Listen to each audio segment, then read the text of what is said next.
सभी पशुपालक भाइयों को मेरा नमस्कार। मैं डॉक्टर वीरेंद्र पूनिया एक बार फिर नए रोग की चर्चा के लिए एक नए वीडियो के साथ आपके सामने हूँ। आज हम पशुपालक भाइयों चर्चा करते हैं भेड़ बकरियों के एक बहुत ही खतरनाक रोग की, जिससे भेड़ बकरी पालक जो होते हैं उनको काफ़ी नुकसान उठाना पड़ता है। और आज हम बात करेंगे एंटरोटॉक्सीमिया की, फिडकिया की।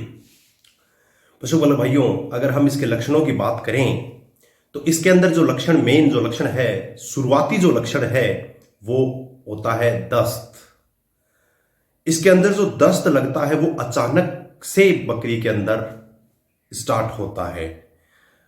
इसके दस्त में और दूसरे जो रोगों के अंदर दस्त होते हैं उसकी अगर हम डिफ्रेंशिएट करने की बात करें तो अन्य जो किसी भी चीज के अंदर दस्त लगा है वो अचानक से नहीं होता है। और फिडकिया के अंदर, एंटरोटॉक्सीमिया के अंदर जो दस्त है वो जैसे बकरी 1 घंटे पहले बिल्कुल अच्छे से मेंगनी कर रही थी, उसके बाद थोड़ा मेंगनी से परिवर्तित होकर के और घंटे भर बाद ही बहुत ही पतला दस्त शुरू हो जाता है, जिसके अंदर दस्त के साथ थोड़ा आपको खून की भी कुछ शिकायत देखने को मिलती है।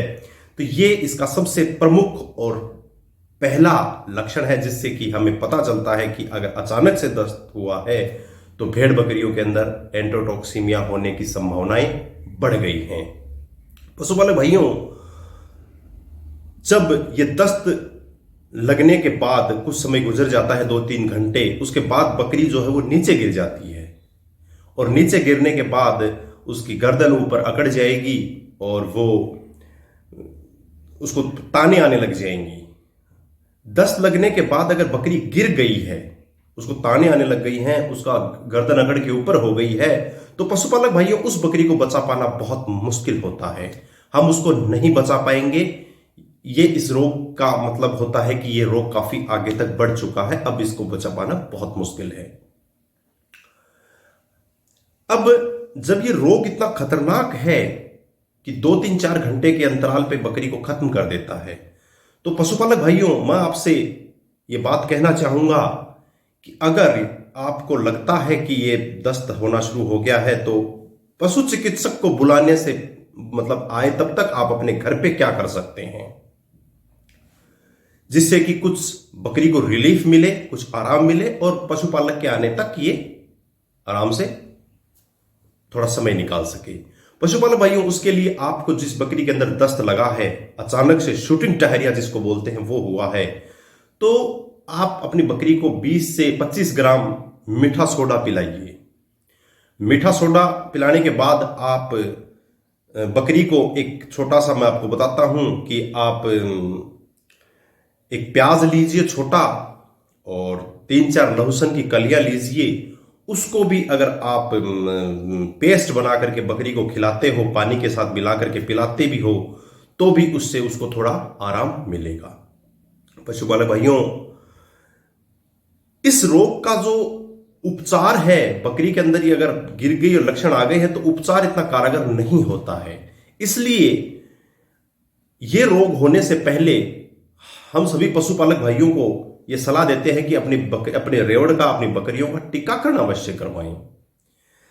यह रोग जो है, यह स्वस्थ बकरियों में, जो हेल्दी बकरियां हैं, मोटी ताजा हैं, उनके अंदर सबसे पहले आएगा और जो अस्वस्थ है उनमें बाद, जो थोड़ी कमजोर हैं उनके अंदर ये बाद में आएगा। पशुपालक भाइयों, अगर हम बात करें इसके वैक्सीनेशन की, तो ये गवर्नमेंट जो सप्लाई है, गवर्नमेंट हॉस्पिटल्स जो हैं उनके अंदर ये आपको एक छोटे से रजिस्ट्रेशन शुल्क के साथ आपको फ्री ऑफ कॉस्ट लग जाता है और प्राइवेट आप ला करके भी इसको लगा सकते हो। अगर गवर्नमेंट सप्लाई का, गवर्नमेंट हॉस्पिटल से अगर आप ला करके वैक्सीनेशन लगाते हो या गवर्नमेंट किसी पशु चिकित्सक से लगवाते हो, तो उसमें आपका 2.5 ml जो डोज है वो चमड़ी के नीचे सबकट लगता है। और पशुपालक भाइयों, इसका एक विशेष ध्यान रखो कि ये 14 दिन के बाद ये बूस्टर डोज भी लगानी होती है।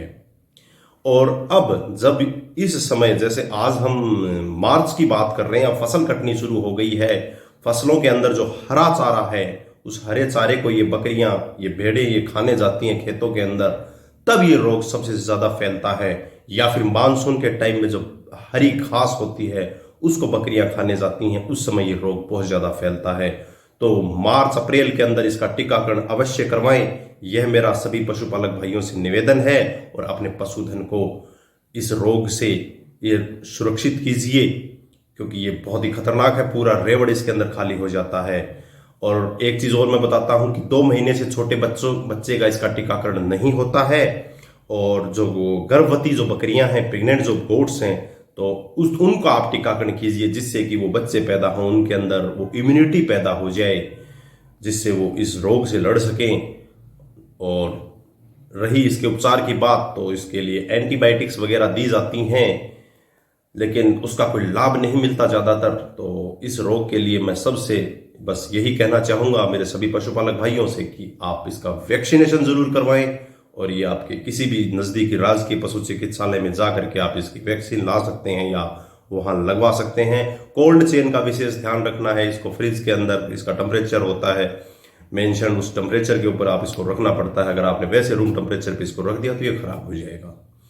तो आज के लिए इतना ही काफ़ी है पशुपालक भाइयों।